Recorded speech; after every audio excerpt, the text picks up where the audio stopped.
Эшреф Шемизаде адына 42 санлы орта умумтасил мектепнің тәйлібелеріне 1944 сене майысының 18-інде олып кечкен фаджалы вақайлар ақта қатырлаттылар. Мектеп тәлібелері қорқынчылы күнлер ақтай кейлеріні дықат еледінледілер. Бұ фаджа бір қорантаға тесір етті. Осиятхан несілге кечмішінің фаджалы сайфелері ақында тариф етмек бізім эпіміздің бойын боржымызdır. Дейхырым Джумхурие Девлет Шурасының рейс мовины Римзи Ильясов.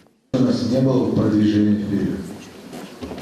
И помните, если как наши родители, бабушки, дедушки, может быть, вам сейчас тоже напоминает, как они требовали, чтобы мы учились, как они создавали все условия, чтобы мы поступали в высшее учебное заведение. Қарым-татар медини тарихи асабалық музейінің илми хадима Мустафа Мустафаевның фікіріне көре, мектеп тәлебелері үшін бөлет әдбірлер айрыжа мұйымдыр. Мы с этой целью, чтобы преемственность поколений была, эти мероприятия проводятся и в школах.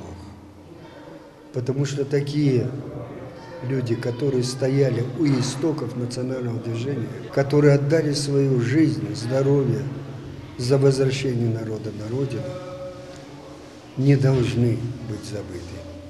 Поэтому мы несем нашим детям память о них. Қарымның чоқысы мектеплерінде көз яш күніне бағышланған хатырат әдбірлер кечірілі. Эшреф Шемизаде адына 42 санлы орта умумтасил мектепнің мудирі Вилен Джамалидинов мұсафирлерге тәдбірде іштірақ еткенлері үшін тешекүрлер білдірді. Вот сегодня мы молодежь, скажем так, молодежь, современная молодежь крымско-татарская, должны осознавать этот факт и стараться больше сегодня прилагать усилия, я как руководитель учебного заведения, как директор, хотел бы сказать, чтобы наши дети больше прилагали усилия к знаниям. Да? Знания, они открывают путь ко всему. Диляра Мустафаева яш улғанына бақмадан еждатларымыздың башына не келгенini анлай. Сүргінлік фажиасы ақында оз битахарт бабасындан сорап білді.